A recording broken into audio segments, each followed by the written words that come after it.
Hello there, listeners, or chat, as we've now come to an agreement here. My name is RustyPieLover, ginger streamer, professional high-pitched screamer, and podcast extraordinaire. Welcome to the Pie Oven Podcast, where we bring the most wholesome and awesome of guests. And speaking of wholesome and awesome guests, we spoke to their spouse in the previous episode, but today I present to you the glorious Archangel Ambel, who is hot on the heels of some, how would I say this, people who know how to speak a particular pastry, and they have upset an entire community.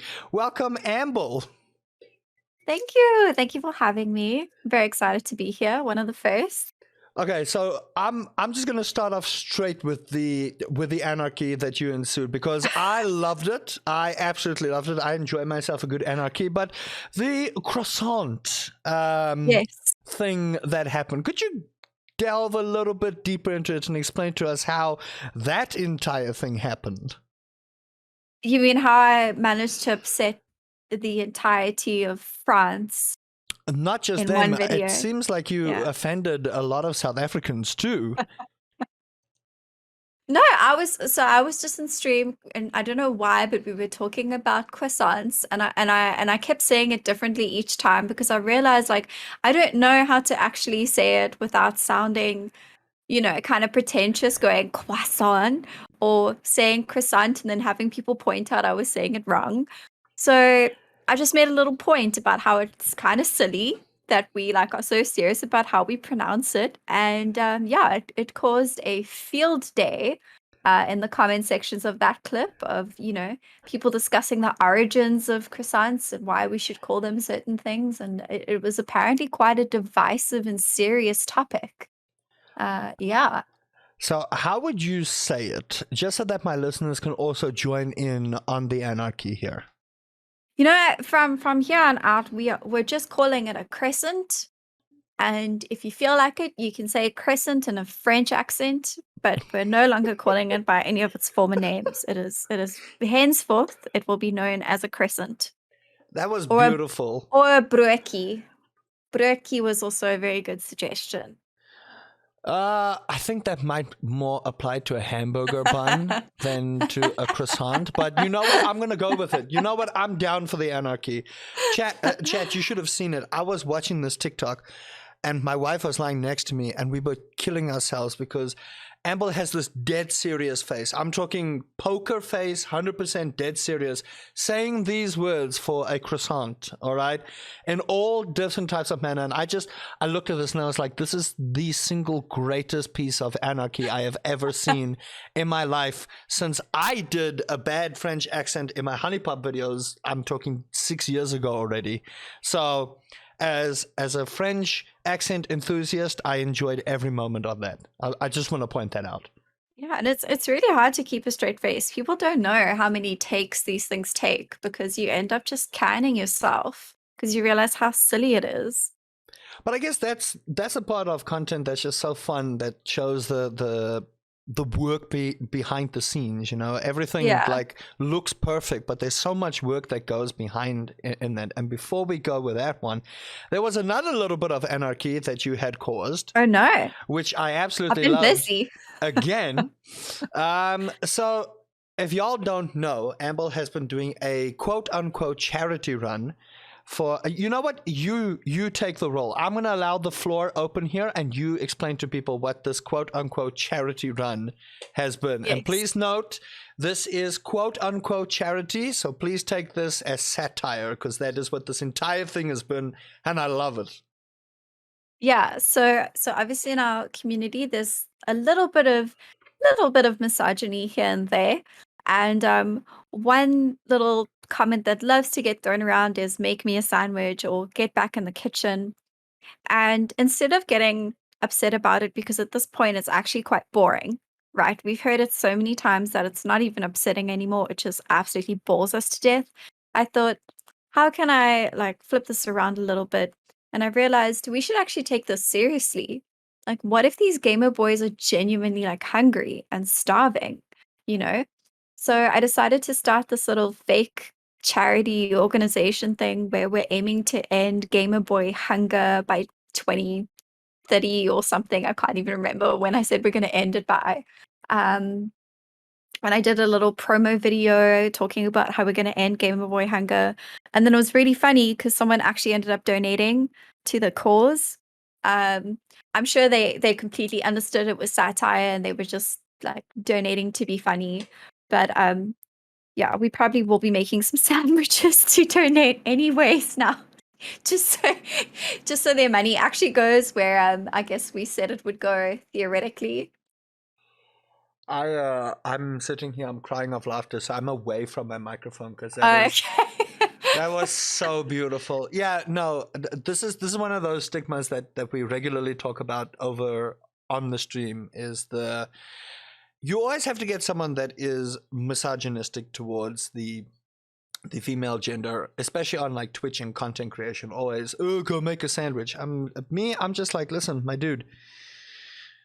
Clearly, you are too lazy to make your own sandwich. And if you rely on other people to make your sandwiches, you need to go to culinary school and let Gordon Ramsay tell you how to make a sandwich. He's going to take 2 pieces of bread, he's going to stick it on your ears, and he's going to ask you what you are. Your correct reply is an idiot sandwich. All right. So that's my take on it. But this was beautiful. I loved every minute of that entire thing. It was so difficult to just not sit there and go, this is the single best thing I've ever seen. But these creative ideas, which we all love, how is it that you got into content? For those that don't know, there was a famous meme that ran around talking about vapes. And I happened to catch that it was Ambel that started that meme. And I was like, wait a minute, is this the same Ambel? So I sent her the screenshot. And I'm like, wait a minute, is this you? And she's like, whoa. Look how far that was. That was so long ago. That was the first time I went viral and got my, because I wasn't doing content creation at that stage. I was literally a nobody, and I just posted this silly little status to Facebook, and it went viral. And I was like, what is happening? What is going on? And then people started stealing it, and then it turned up in different languages, and I was just like, what is going on in my life? I'm literally no one. No, but that was beautiful because I was like, damn, this is the exact way you would describe someone vaping. It's just disappointment. Right, and his cloud of lies. Ugh. His cloud of lies. Can you imagine, chat, you're walking down the street and you're hungry, all right? And you smell this beautiful crescent down the road, and you turn around and it's Greg with his cloud of croissant lies. You know, I'm going down with this. I'm just letting you know. I'll go down with you on this ship. Yeah. No, I remember I made that status after it happened because I was walking through town and I smelled something really amazing, and I turned the corner thinking like, oh, there's a nice little bakery or something here, and it was literally just people vaping. And I was so upset. I don't know why. I was just so upset. I don't blame you though, because you know when you're hungry at the end of the day and you really want something. Oh, but since that was one of your first toe dips in content, what got you into content? I know a lot of people ask this kind of thing on a podcast, but I want to know, what was it really that got you into content, that made you pursue this content creation journey? And you've been killing it. Let's just be real here. From day one, chat, I'm going to let you know, Ambel has been killing it. Her content is fantastic on TikTok, everywhere. So if you have not followed, at the end of the podcast, Ambel's going to plug. So please do go follow her. But I want to know, how did it all start? Oh, I've just been chasing the high since that vape viral thing. No, I'm totally kidding. So I didn't actually know that streaming or anything was a thing, to be honest. And then when Grant and I started dating, he obviously explained that this is what he does for a living. And so I started watching a lot of Twitch, and I ended up not even watching Netflix or any other TV anymore. All I did was watch Twitch. I'd come home and immediately put that on after work. I was even playing it in the office. Just consuming a lot of Twitch content and really enjoying it and enjoying other people's communities. And then, because I was also playing a lot of games and I ended up working with Grant and doing game reviews and a whole bunch of things, I eventually decided, while I'm sitting here playing games for hours and hours, I might as well stream, might as well give it a shot. But I'm just going to do it for fun. And, I'll probably just hang out with the people that I already know. And I'm not really planning on doing a career or anything with it. But then it ended up just kind of taking off um, a little bit faster than I was kind of ready for at the time. And next thing I know, brands approaching me and wanting to work with me. And I was eventually basically making enough of an income that I didn't have to do my day job anymore and I could move to this full time. And yeah, so it was something that started off as a kind of fun hobby, chill thing, and then sort of blew up. And now I'm rolling with it. And have you been enjoying it? I know there's ups and downs, and you recently Yeah, came down with a baby sickness. came down with the Um, baby. Yeah, and yeah. as much as that kind of can halt progress in that kind of thing, how are you balancing being a mom, being a spouse, being a content creator in the space with everything going on? I think we wanna see how you balance your current lifestyle. Yeah, so when when I was still pregnant with Jamie, it was really hard because I essentially disappeared off the scene for 4 months straight. And it was really hard still watching other people grow and watching other communities and watching mine kind of die a little bit because I was just never live. And I almost second guessed coming back at all because I thought, what's the point? I've been gone for so long. I was almost gone for as long as I'd been streaming at the time. Um, but I'm glad I did. And it has been challenging, especially with a new baby in the house. But luckily, I have a super supportive partner and we both work from home. So we're sharing the load quite a lot there. And if I need to film something, Grant will take care of her or now I'm talking to you. So he's watching her. Um, and then we also recently are like quite privileged to have a nanny come in. So she comes in during the day for a few hours and then we can get stuff done. I think without her, I don't know what we would do. Before we had her, I was struggling to find time to do anything because I'm sure you know better than anyone else. Most of your time in content creation is just sitting editing stuff. It's not so much the actual creating the content or filming it, as much as editing. I feel like all we do is sit behind a screen and edit, and I just didn't have the time for that early on, and my content and everything was falling behind. Um, so that's been a huge help. But yeah, without that kind of support network, I don't think this would be possible. It's so interesting to hear, like, from someone from with your content skyrocketing like that you also have those doubts that so many streamers and people have, that if they go away for a bit, they come back and they're like, is it really worth coming back? Is anyone gonna come Yeah, and watch? It's so strange to hear that because I've been doing this 10 years next year, and even yeah, now doing it 10 years on, I also think sometimes if I take a break, are people really going to come back and watch? Are they really going to be invested in what I do?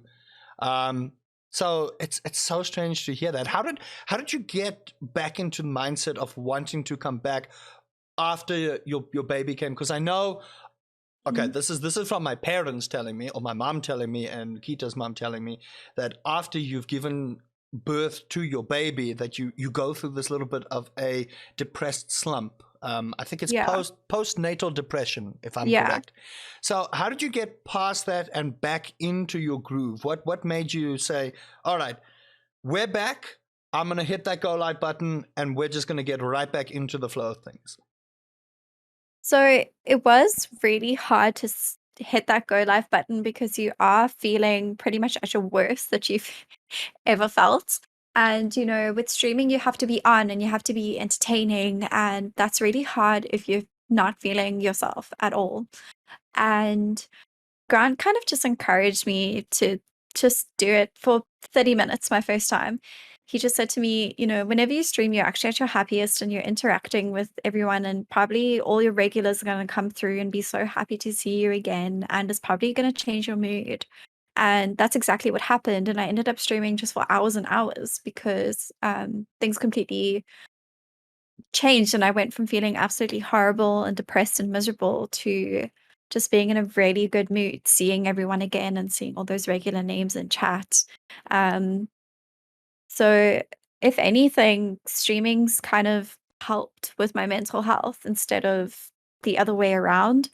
Um, so whenever I've just been feeling really down lately, I've kind of just gone live and made it my space to forget about everything and just have a good time and make the stream not super serious and just goofy. And yeah, it's been really great. It's been like a nice little escapism, which is kind of what I've always tried to do with my stream. I want people to come in when they're having a really bad day and have that day turned around.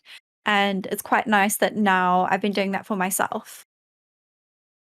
Like the dinosaur you murdered. I was there. I saw that. Everyone was like, I have Ambel no killed a idea what you're talking dinosaur. about. No, that is great. And first of all, welcome back. So if I haven't said it, welcome back. It's good to have you Thank back on the scene, making waves as usual. Your favorite piece of content that you've made so far. Let's talk about that. What would you say is your favorite thing you've done so far?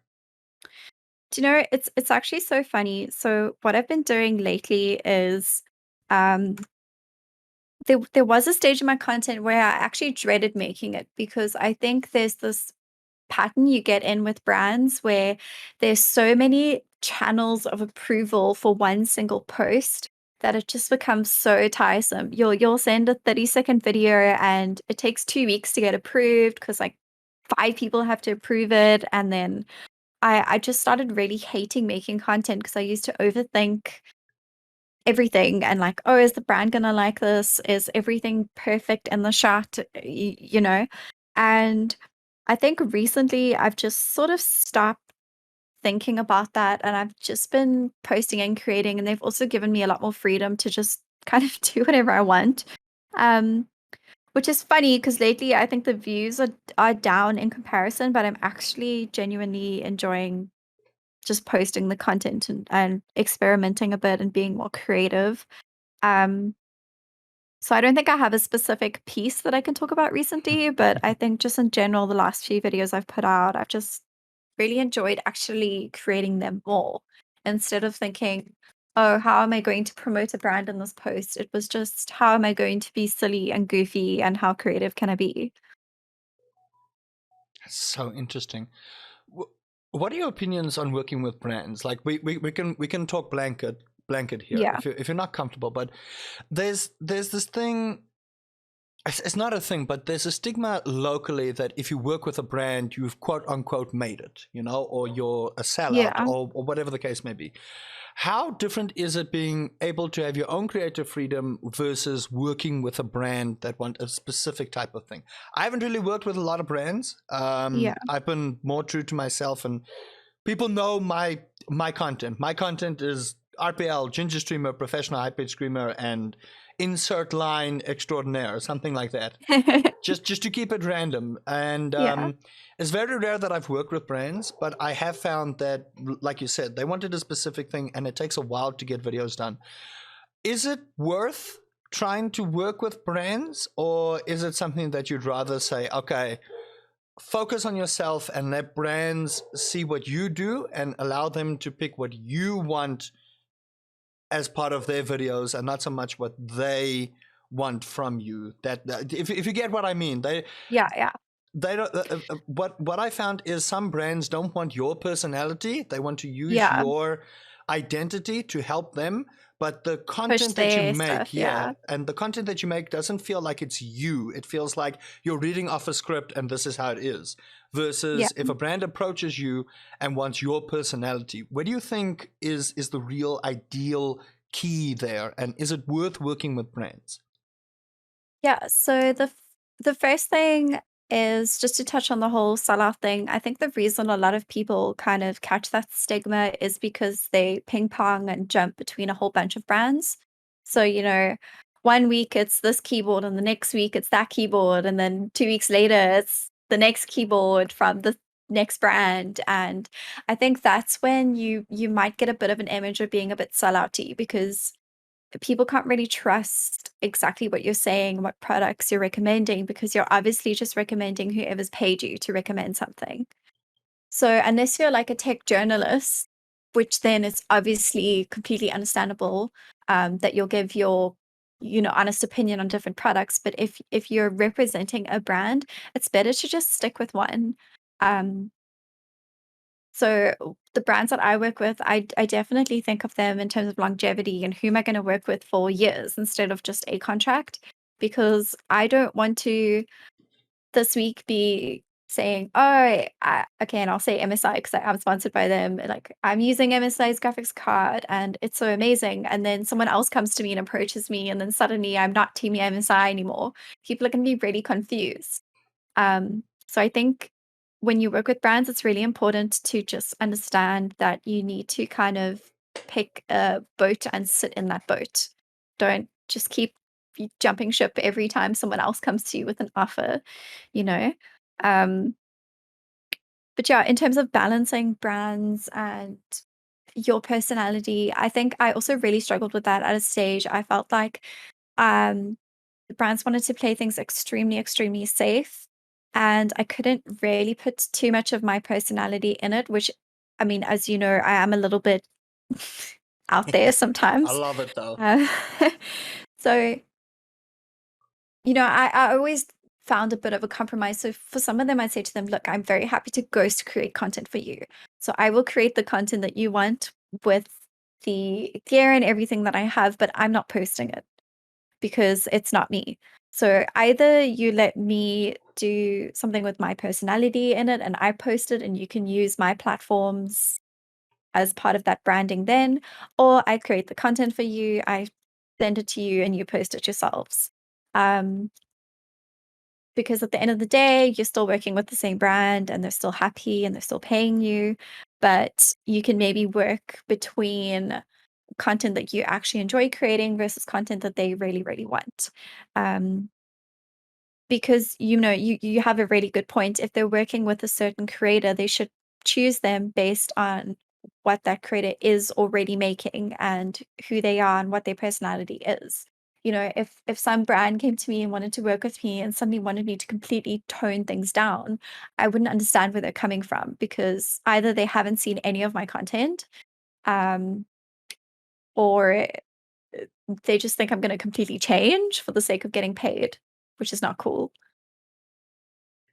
And then, okay, this one might be slightly controversial, but that's what we're here Okay, for. I like it. So I like it. brands that approach creators and ask them to make content like another creator, where do you stand on that? Ooh. So if a brand comes to you and say, I want a video like Ambel, but it's a different human being that they're asking. So where do you stand on that? Because for me, I find that, and this is my opinion, if you're going to ask me to create content like another creator, then go ask that creator.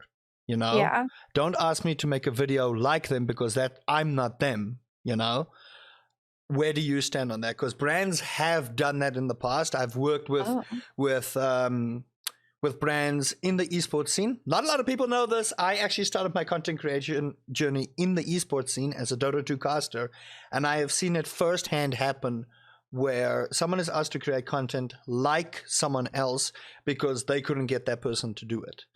That's a bit, to me, insulting. Yeah, no, definitely. Like I haven't had someone, show me a piece of content and say, "Can you make this?" But I think if they did, I would probably be a little bit offended. Um, and yeah, I think the reason they would do that is because they either couldn't afford that initial creator, or the initial creator turned them down, or whatever that is. But it's also generally, if they're doing that, the person that they're asking you to replicate probably has a very specific signature style to them. And if you just go and copy that, it's not really going to make you look good. It's like people are going to know and they're going to think you're just copying their content. They're not going to think the brand asked you to do it. So it does kind of reflect badly on you as a creator. So it is quite unfair of them to ask that, and that's probably, I'd explain it to them like that, just obviously in a much nicer more professional way. But yes. No, I just wanted to get your opinion on that one. It is most unfortunate that places do that. Yeah. But talking brands, talking streaming, talking content, I want to go a little bit more personal here. Okay. So you and Grant met through a dating app. Yes. What was that? Because I asked him the same question, but you haven't heard his side yet. So I'm gonna ask you the same question. What was that first date like? Explain to us the story. You got the app. You guys I matched. know I didn't listen to his story when he was talking to you. Yeah, I hope our stories line up now. It's going to be really awkward. I'm loving it. My hands are rubbing together and I have the little evil laugh stroking the beard evilly. I know. Now, come on. Tell us your story. Tell us your side of the story, Ambel. I'm keen on this one. Just get my popcorn ready side over here. of the story. Yeah, come on. What was your initial feeling? You got the app, you matched with him. What was that initial feeling? Your first date, and then we move on to when he got engaged to you. How did that whole story happen? And then we're gonna talk about how the baby came about. So you can. The floor is open. We won't go into too much detail there, but not that much detail. Yeah, so actually, I downloaded Hinge during like lockdown at the end of a breakup, and I wasn't having much luck with it in really meeting people or connecting with people. And one day, I actually went to delete the app, and that's when his bright yellow tennis ball head popped up, and he'd responded to one of my prompts, and I responded back to him, and we chatted for a while, and then he eventually asked me out on an in-person date, and he just said, let's just go. I'll pick you up. We can go for coffee. He was obviously trying to keep it casual in case I didn't like him in person or something, so I could just leave. Whereas if it's dinner, you're kind of stuck there through 3 courses. And he picked me up in his bright yellow car that matched his bright yellow hair, and I thought that was really funny. And literally, as I got in the car and looked at him for the first time in person, because we had masks on. This is probably why it's a bit confusing. We had masks on, and then we got in the car. We took our masks off. We were like, yeah, we're cool with not wearing masks because it was obviously rife in the middle of the pandemic when we met. And I saw his face for the first time, and I immediately fell in love with him. As weird as that sounds, like time slowed. There were little blue birds. Sun shone through the window. The whole vibe. I love it. And then I spent the entirety of our first date just trying not to tell him that I was already in love with him, so he wouldn't be like completely freaked out and run away. And we just kept doing one thing after the next, and it ended up being a fight until curfew to race home on time. So he could drop me off before curfew. And yeah, then we just kind of saw each other every single day. Very quickly, both told each other that we loved each other. And then I can't actually remember when it was that he proposed. I'm going to be honest with you. The past few months have just kind of mushed into one. But I know he asked my mom, I think it was not last December, the December before or something, if he could marry me, and she ran to tell me and like ruined the surprise a little bit. But then he planned the whole proposal to do everything, and then we both got really sick with COVID, and he healed up and I didn't. And I was still deathly ill and sick. And then a month later, we eventually went to the doctor after I was just close to dying. And then we found out I was pregnant. It wasn't COVID anymore. So that put another spanner in his plans to propose. And I think it was when I was about 4 months pregnant, he told me, oh, we're going to SALT, the South African Large Telescope, for Espresso, the TV show that we're on sometimes, because they're doing an insert on astrotourism. And I just thought it was a coincidence because SALT had always been one of my bucket list items. So I thought this was just a really great opportunity for us. But little did I know he was planning this really big, extravagant proposal, and it was a way for him to have a camera crew and everyone there to capture it without me knowing.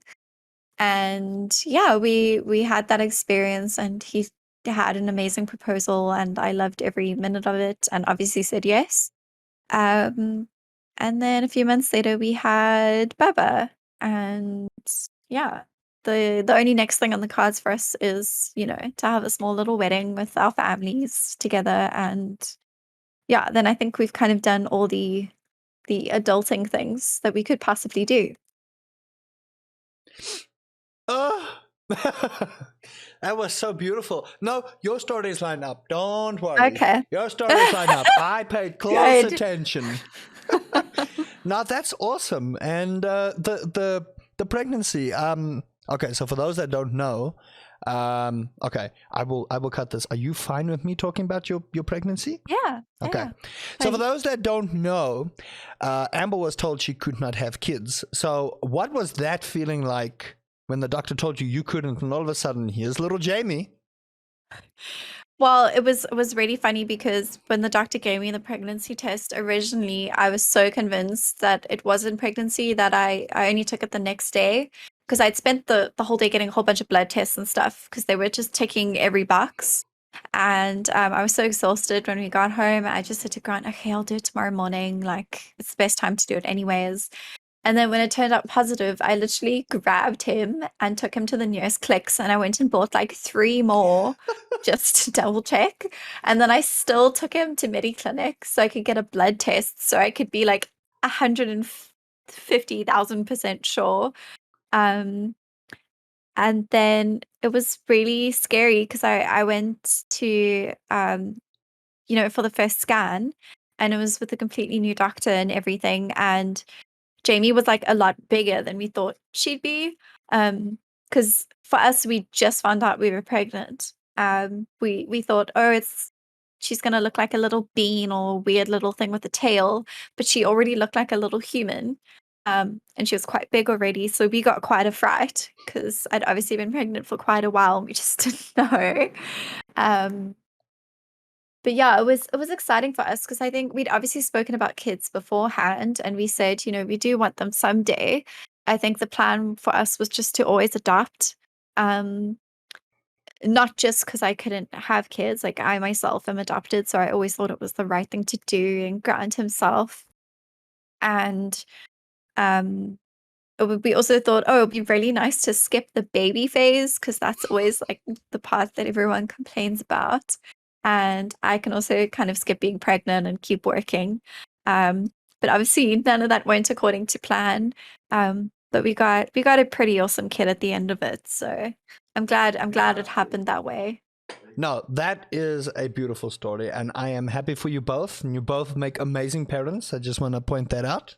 I We warned try. you. I warned We you try. It's really beforehand. hard. I warned you beforehand. I'm dishing out compliments left, right, and center this podcast. So no, that is. So now you all know a little bit about Ambel, and now we're gonna dive into a little bit of fun questions here. Okay. Ooh, okay. So you've been in the content creation space for a small period of time, according to to me. The people call me now Uncle RPL, and I've had to accept it because I've just been here so long. People are like, "Oh, look, it's Uncle." I'm like, "What?"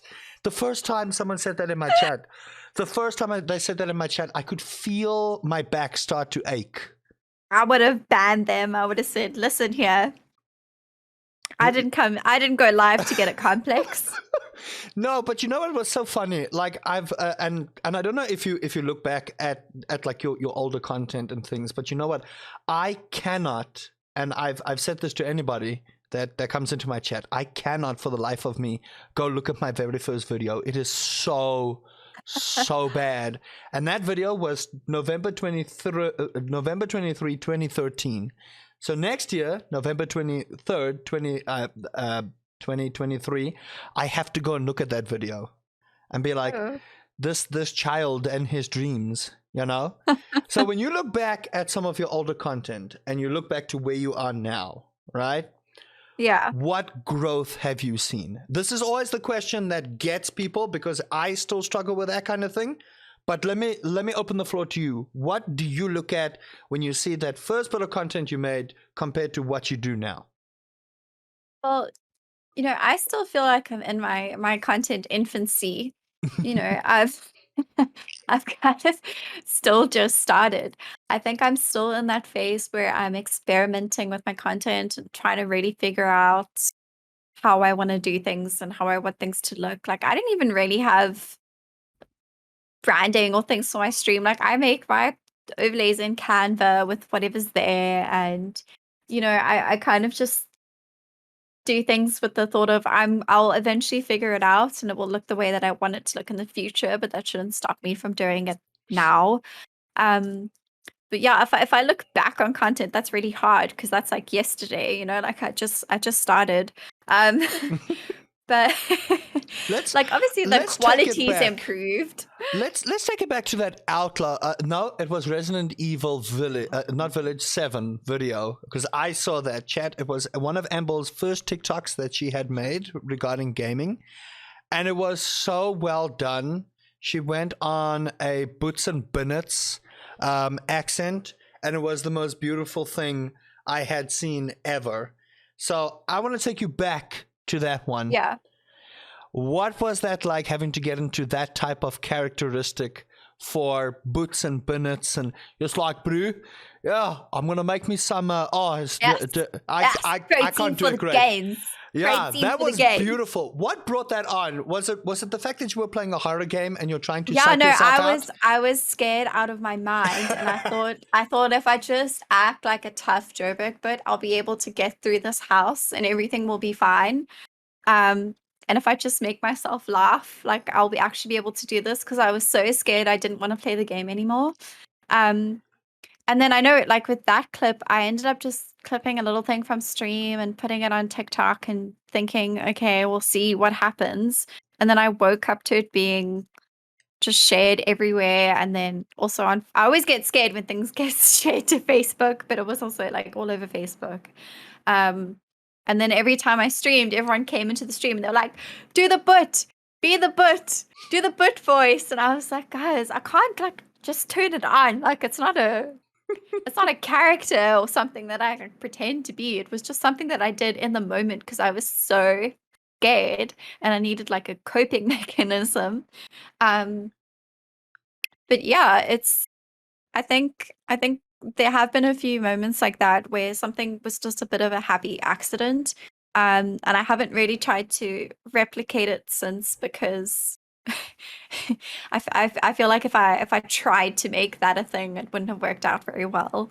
But yeah, I think in terms of content now, I do kind of think a little bit more before I do things. Otherwise, you get known as the protein for the gains goal, and everyone that comes into chats like, do the thing, and you're like, I can't. I'm so sorry to disappoint you, but I'm really not that person. I did it once. It's not who I am. So yeah, now I'm just a little bit more mindful. Oh, I'm dying here. The protein for the gains. That is the title of this podcast. I've decided. Protein for gains, girl. I love it. But that was beautiful. Great. All right. So I should actually rebrand. Yeah, no longer Archangel Ambel. It is now Proteins for Gains, for Gains, girls. I love it. Do it. I like it. All right. So chat, and she's here, so I don't care. If you want to get the Protein for Gains girl, let's vote on a horror game. I vote Dead Space. There you go. That one should get you good. Actually, I think I did play a bit of, I don't know which Dead Space it was. There was one that I played a little bit of, and yeah, it was not a vibe. Those aliens come out of nowhere, no, and they ambush you, and I was just not. I was not enjoying myself. Look, I am not called the professional hyper screamer for nothing, but if you look on my YouTube, and this is to everybody, I have very few horror games on my YouTube channel for a very specific reason. I don't do well with horror games. I'm actually medically not allowed to play horror games because my anxiety spikes to realms unknown. Yeah. So I try and make sure that it's not why is, oh my goodness, that it's not something that I play regularly, because unfortunately I will probably die. I played Tall Puppy the other day, which is like a it's a silly game. It's meant to be a kind of tongue-in-cheek horror game with like silly jump scares. And what happened was I got the fright of my life when the guy jumped from one side of the screen to the other and he went boo, and I let out this blood-curdling scream, and I'm like, yeah, no, no, thank you. This doesn't work for me. Tall Puppy is and it's not even like that bad of a horror game because it doesn't take itself seriously, but it got me so bad. Oh. So games. What time do we go off? Now. Oh boy. I don't know. Leave it for a little while. Okay. I don't know. Amble, Are you load shedding? I might. Okay. So we're running a risk here. Okay. Okay, it doesn't say we have outages, but you never know. Escom doesn't know how to keep to a thing. I will cut that out. So, Amble, your games list, top 5 games of all time for you. Come on. Okay. I asked this everyone. Top 5 games for you. Do you know what happens though? Whenever you ask this question, people forget every single game that they've ever played. And they're just sitting there like, what is a game? I've never played one before. Yeah. Okay. So I'm definitely going to go with Skyrim. Okay. I think that's the game I've put the most hours into. The Last of Us 1 or 2. It's probably the first games that actually made me genuinely cry while playing them, and also genuinely upset and horrified. Like the emotional roller coaster was just something else. But we'll count those as one. I'm gonna lump all the Lego ones together as well. Like any Lego what they're surprisingly good. Like I didn't expect them to be good. I thought they were gonna be silly little games, but they're genuinely so much fun for escaping into. And then see, this is when my brain turns off. Then I've been also really enjoying like there's a few like little indie ones that I've been playing lately. Like I did Artful Escape the other day. That was so fun and so beautiful. And then I'm trying to think of another one. Actually, I really liked Resident Evil Biohazard. I think that was that. If I talk about horror, that's probably my favorite horror. Like genuinely, the one that's made me the most scared. That's actually made me cry from fear, like real tears. I did not have a good time. Did not. I can imagine you wouldn't have a good time with that game. Oh gosh, I was playing it and I was like, you know what? No. No, thank you. Okay, so those are your top ones, huh? Skyrim. Hi. Yeah, we'll never get another Elder Scrolls as far as we live. I'm convinced at this moment, but it was fun while it lasted. Did you know Elder Scrolls 6 is coming out? It's been coming out for like 10 years. I've given up hope. I've given up hope. It came out. Star Citizen did come out. Oh. So, I mean, there's hope-ish. But no one thought that Age of Empires would come back out again, but look what happened. I'm hoping since all the buyouts that, there's more funding and more seriousness being put into these things. I'm hoping so too. I'm hoping that it's probably me, and I'm the only one in this camp, and I don't know if you'll agree with me. I want Duke Nukem to be remade again, but that's probably just me. I never actually played any of them, so I Really? can't. Yeah, I can't answer for that. Look, Duke Nukem is divisive. It's not a great character whatsoever. it's riddled with trouble. Yeah. It's riddled with trouble, but I'm one of those diehard nostalgic fans. I thought that Diablo 2 would be great. I was really mistaken. But it's still pretty good. Then,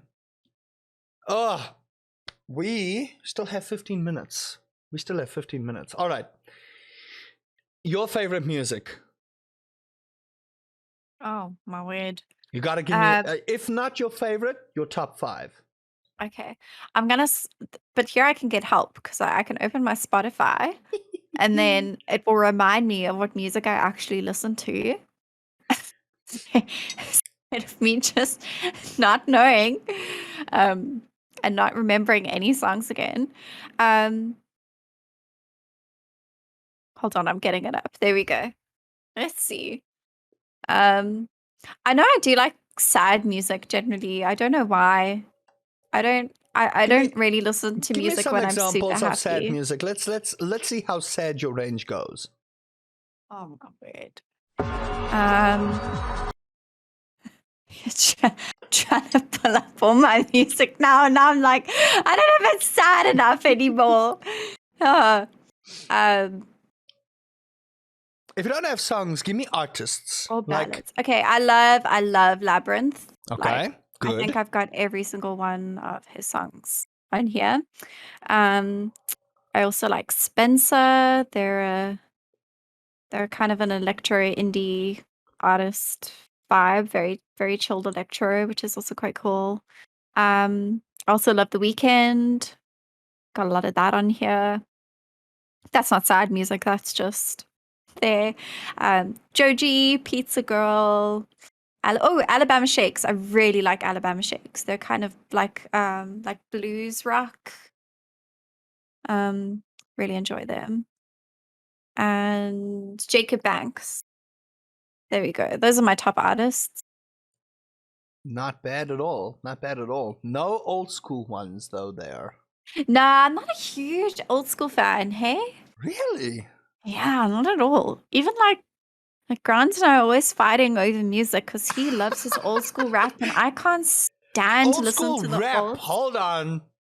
Now you're divulging secrets here. Let's talk about that. Old school rap, such as? He's a huge fan. He loves all the old school, like Randy MC and all those people. He's a huge fan. He's even like met some of them, and he used to have his own rap group. They were like on TV and everything. There are I don't know things if he's about told you. Grant I don't know that are getting divulged Yeah. here. Hold on a second. Yeah. Man, I should add this to his podcast. Well, if he Yeah. listens to this, his wife is divulging We all his secrets here. played one of his old raps on my stream once. Everyone was laughing at him. Because it was quite funny. I hate being But, on LTE because I can't be here for these streams. Ugh. Not at his skills. Like his skills are really good. It's just really funny to watch a young Grant rap because he was like this really skinny little white dude, and he kind of dressed like he thought he was cool, and then he's up there rapping, and it just bless his heart. Bless his heart.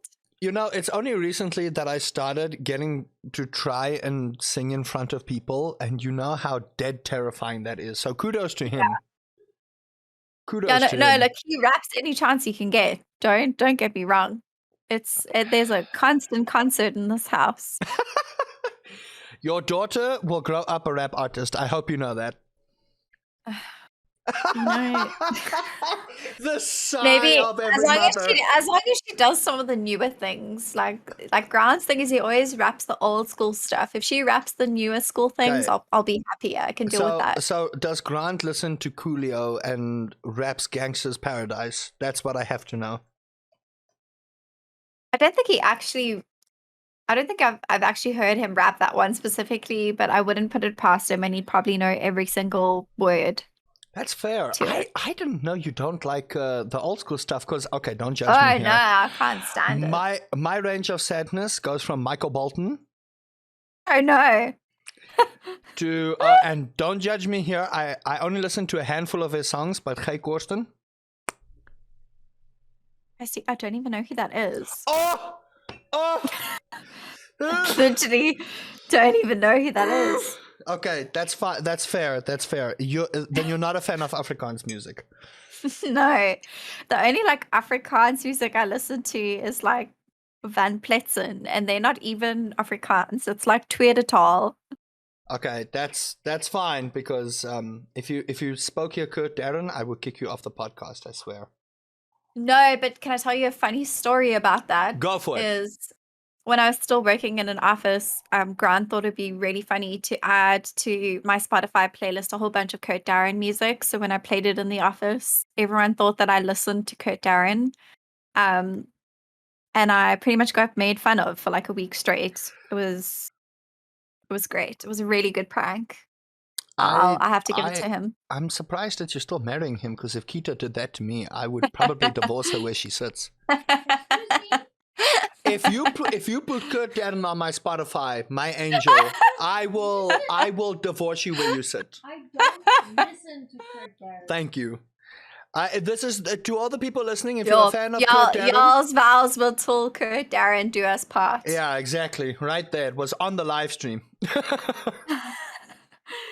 Oh man, no. Look. I know there are people that enjoy Kurt Darren's music. I can't. I can't. But that's just me. That's an opinion. You know, opinions are like buttholes. We don't always want to see everyone's butthole, so we don't always want to voice everyone's opinion. No. So that's your range of sadness. I outsaid you 10-1 then. I think if I listened to Michael Bolton, I wouldn't be sad. I'd just be sad that I was listening to Michael Bolton. What is wrong with Michael Bolton? That man has a voice of gold. No, Rusty, you need to join us here in 2022. Ew, no. Have you listened to 2022's music? Yes. It's very good. There are very good artists. Some of it. Not all of it. The same goes for people back in the day. Oh no, I agree with you. It's like it's just now everyone and their cat has access to making music. So people argue with me that ABBA was like god tier. I disagree entirely. I don't think ABBA was that good. I enjoyed them at the time, but I haven't listened to them in a long while. You know, I think if I had to listen to it now, I'd be like, I don't know. I need to tell you a story from my office. We obviously have younger generations starting to pop up, and I say this as an almost 30-year-old man. Okay, don't laugh at me. And someone said they didn't know what Tetris was, and I wanted to fall out of my chair. And then to back that up, they said they didn't know who Kenny Rogers was, and I could feel my beard growing gray from these two statements. Oh boy! You know, I don't know if you've played Tetris Effect in VR. I should have added that actually to my list of like I was blown away. There was actually one level where I feel like I've said every game that I like's made me cry, but it actually made me cry. Like it was so beautiful, the way that the music and everything builds and the visuals build. I got like pretty emotional. It felt like I was at a music festival or something, but it was a game. So like, people shouldn't hate on Tetris Effect. No. It's actually a really good game. But it's like, okay, Tetris has never made me upset. Never. Until my wife got a Switch. And we bought Tetris 99, which is a Tetris Battle Royale.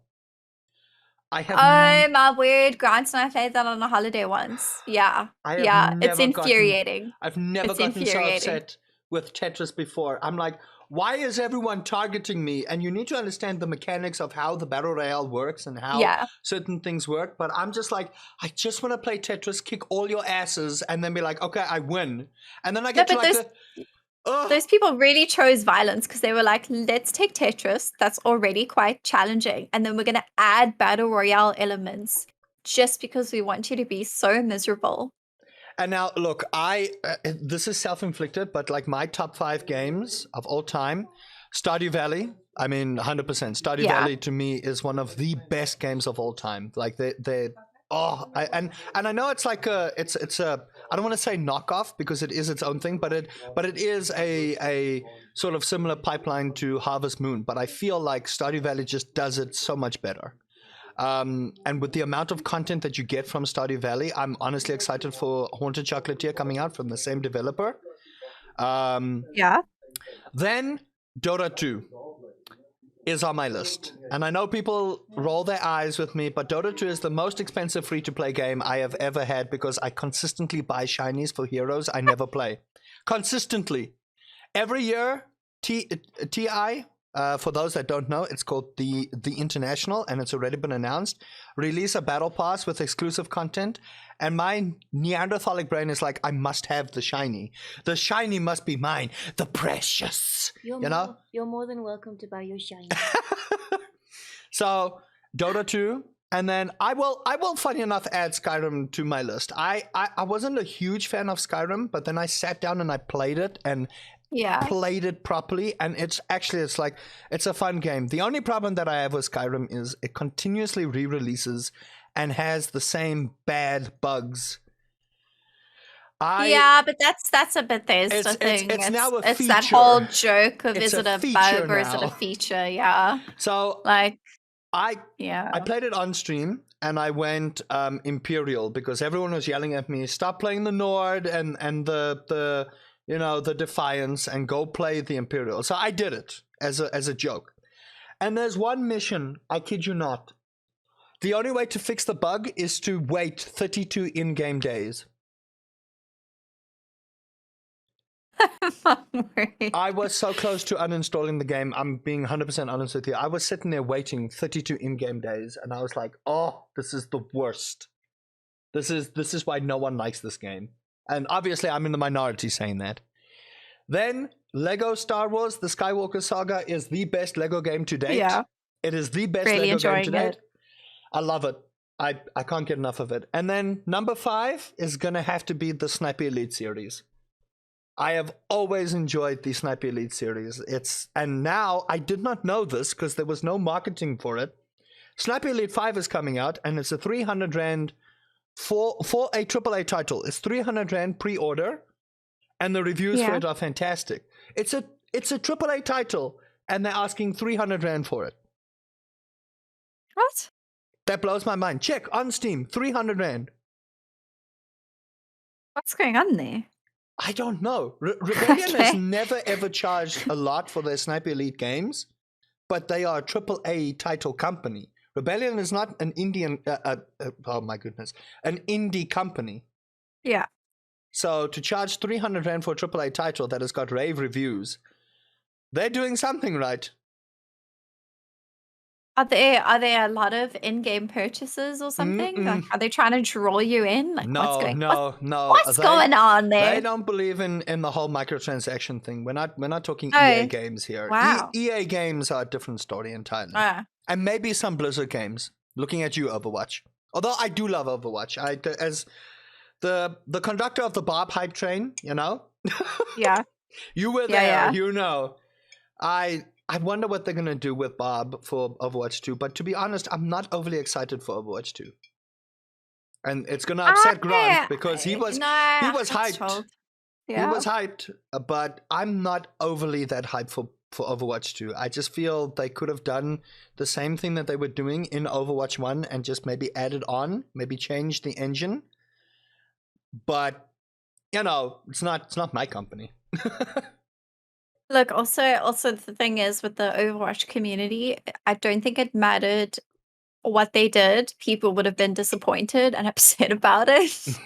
Like, they could have released a completely new game with completely new characters in Unreal Engine 78 or whatever, and the Overwatch community would find something to be upset. Yeah.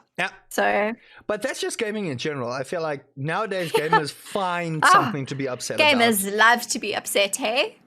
We all love to be upset, but you know, it's part and parcel of being a gamer. But like, my thing is, gaming, we shouldn't be mad about stuff, you know? We can be mad about certain things, but like to consistently find problems with games. This is why publishers are so scared to publish games nowadays. Oh, I'd hate being a developer or a publisher. Like Because the amount of online abuse they get. it's like I'm excited for Diablo 4, but I shudder to think how that game will get ripped apart if they misstep one little thing. And no game is going to be perfect. I think that's what we need to understand as gamers. No game will be perfect. It's very difficult to find the quote-unquote perfect game, you know? But I don't want to take up too much of your time because we have hit the hour. So are you ready for some quick-fire questions, Ambel? I'm never ready for quick-fire questions. They're the one type of question I'm never prepared for, and I always skip on worst answers. You would not do good with Whose Line Is It Anyway? You know, no. Improv. I'm terrible with improv. Okay, quick-fire questions. Okay. Favorite song? No, but you see, you're already starting now. You're already starting now. There we go. Favorite song? You got to pick one. Montero by Lil Nas. Fantastic. Game you would play for the rest of your life if you were stuck on an island. One game. Animal Crossing, so I could be immersive. Favorite food? Pizza. Oh, well done. That was an easy one. That was an easy one, but that was good. Most embarrassing gaming moment? Oh. Probably when I entered an Apex tournament and downloaded Valorant instead, because I didn't even know what game we were playing for the tournament. That's beautiful. I love that one. That's one of my top answers ever. Yeah. No, it was hectic. Favorite piece of gaming merch? In-game merch that's not gonna take space and clutter my house or setup. Something that exists in the virtual space that I don't have to see. You can do both. Nope. No. I'm fighting for my life in this house to get us to put all these little trinkets and collectibles away somewhere. So in-game items, huh? Okay. Yeah. Okay. Give me a nice skin or something. I'm happy. For which game? Any game, I don't mind. Just it's as long as it's in the game, it's fine. And then I turn off the game and it's gone. Okay. Favorite hair color of Grant, because he has had so many. Yellow. Super Saiyan yellow. Yeah. So it's the color I met him with. It's the color of my ring. It's the color of everything. Nice. Okay, one more. Let's make it a doozy. Favorite pie? Cherry pie. Okay, savory and sweet. I should have been more specific. Okay. Well, savory's kind of hard because we live that, vegan lifestyle. That's fine. So, you do get like chicken and mushroom, but it's obviously not real chicken. That's still perfectly fine. Yeah. Chicken and mushroom is a good old OG. Fake chicken and mushroom pie. Oh, chicken and mushroom is still so good. Whether it's vegan. I actually had the vegan nuggets from Burger King and oh my gosh. You can't tell. You can't tell. It's so good. All right. So this is the part where I compliment you, first of all. So everyone, I feel like you've done that a lot. No. I can throw it in wherever I want to. This is why waiting. this is so chaotic. So everyone listening and in chat, quote unquote, because that's what you're called. Thank you so much for listening. If you have not checked out Archangel Ambel, she is everywhere. I will let her plug now, but this is truly one of the most wholesome creators that you can find. Truly an amazing individual that I have had the honor of listening to and talking to in personal and professional capacity. Just a wonderful human being, great role model in the community, as well as just a great wife to Grant. I have never seen Grant happier. That's me personal. That was the best compliment of the life.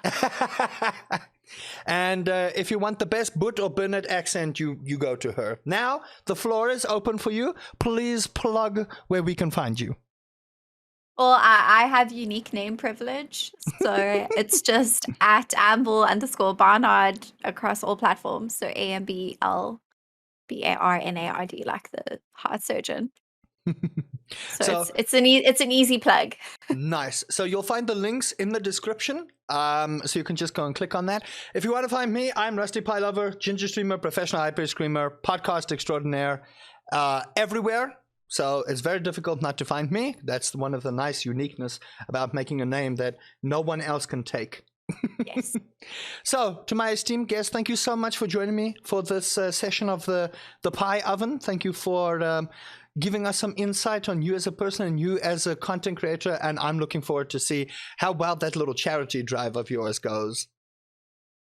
Thank you so much, and thank you for having me. I had a really good time. Until next time, have your pie warm. Oh, yes. Oh. No, ignore me. Until next time, chat, keep your pies warm and keep your ears clean for the next guest next week. Bye-bye.